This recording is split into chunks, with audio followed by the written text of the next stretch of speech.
Time travel can be a tricky business, especially when you have to matchmake your own parents. Michael J. Fox stars in Back to the Future at 2:15. Now, though, it's the latest news with Nicholas Owen.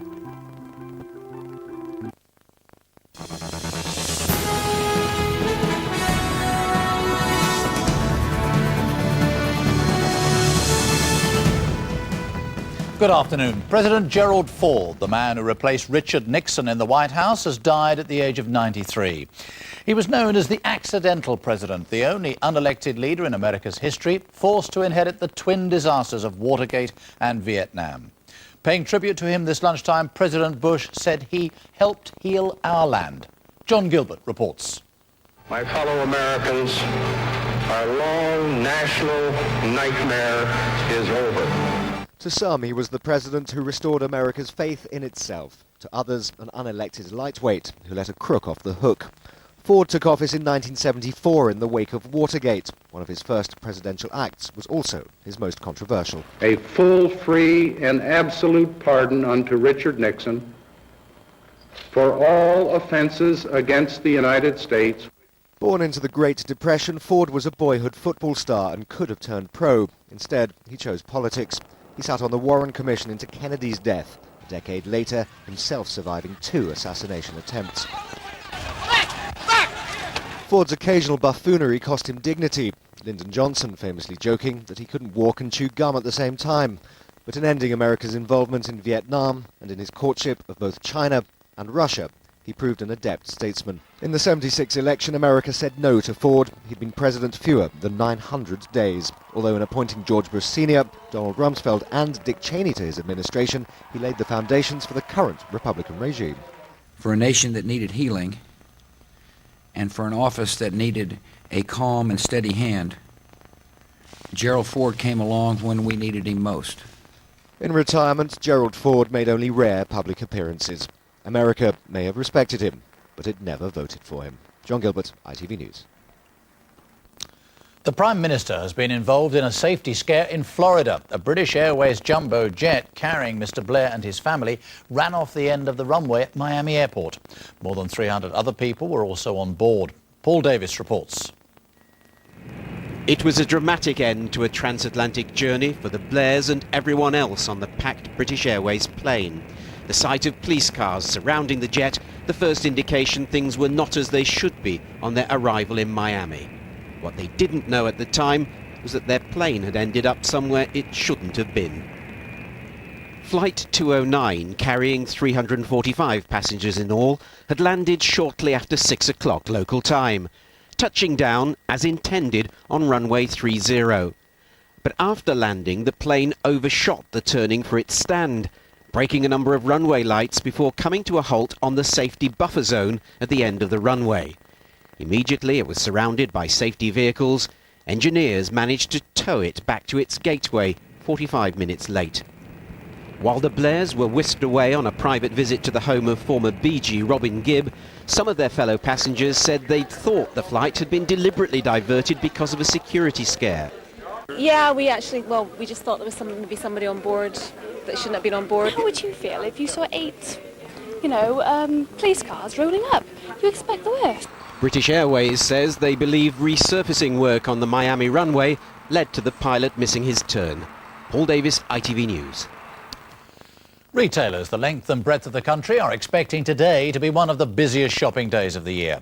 Some stores open their doors in the early hours, and retail analysts say the next few days will be vital to high street prosperity. In Birmingham, the post-Christmas rush has continued, with around 200,000 shoppers expected to visit the Bullring alone today. And on Tyneside, Europe's largest shopping centre is packed again, with offers of massive discounts trying to tempt the shoppers. Well, our reporter Piers Hopkirk is at another busy spot. He's live at Brent Cross Shopping Centre in northwest London. Piers.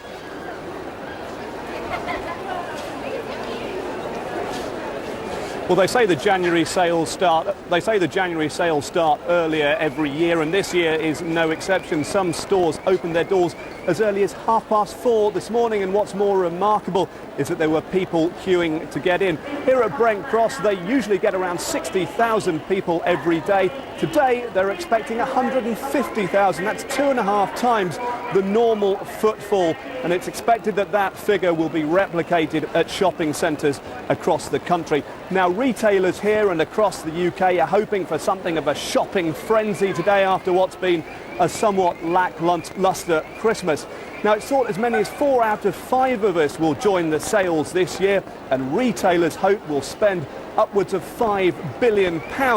And the early signs look promising. Boxing Day figures showed we're spending 6% more on Boxing Day this year than we did last year.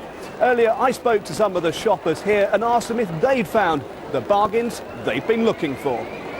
Well, I've actually come all the way from Paris. I live in Paris, and I've come all the way here because I wanted to get some good old-fashioned British bargains. We've been stuck in over Christmas, so now we get out to have a look at the sale, see what's it about. And you picked yourself up a bargain? Absolutely. If you want a good suit for work, you can save sort of £100 a piece on them. Now, it's estimated that here at Brent Cross alone, people are spending £800 a second. That means in the time that I've been on air, this place has made £80,000. That's how significant today is to retailers and to the UK economy. Piers, thank you. The former chairman of the BBC, Marmaduke Hussey, has died aged 83. During 10 years at the helm of the corporation, Lord Hussey oversaw a period of rapid change before his retirement in 1996. The BBC said he would be remembered as a distinguished chairman with great vision and integrity. 40 of the country's worst areas for antisocial behaviour are to be targeted for special help from the government. They'll be called respect zones and will be eligible for extra funding if local councils agree to crack down on yobs. The Conservatives say the idea is a gimmick. Our political correspondent Libby Wiener is live at Westminster. Libby.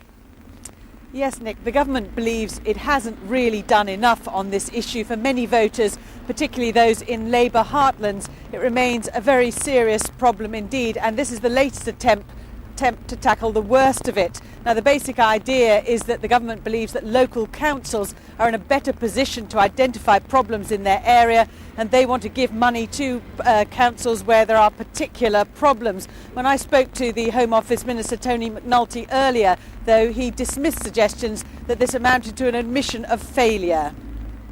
In some areas there's been huge successes and people really have used ASBOs and all the other paraphernalia of the Respect agenda very effectively, but in some others more needs to be done, and that's what this is about.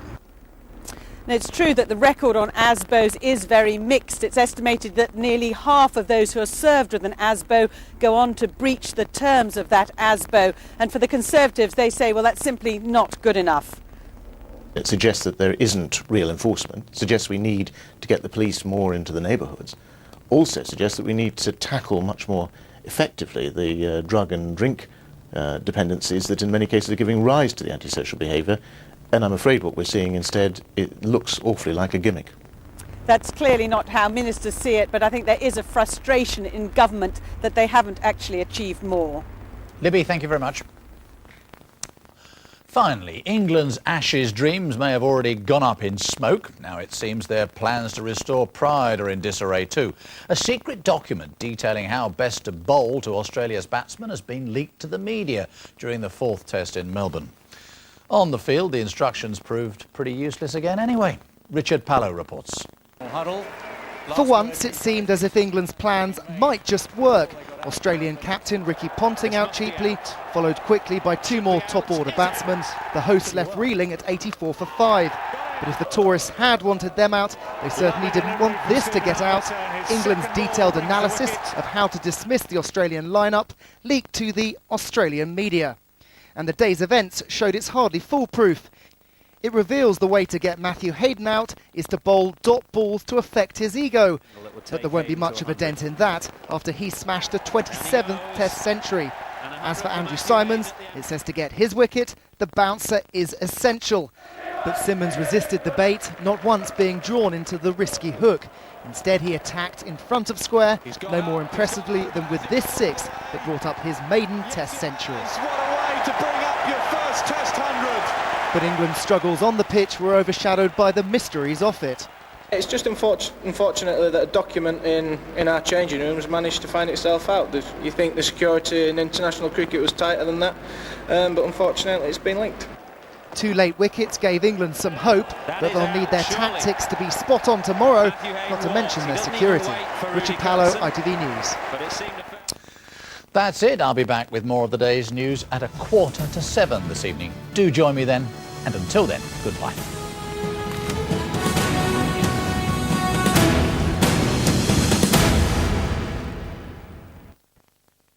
Yeah, look, tears of the gods. Oh yeah? Why are they crying?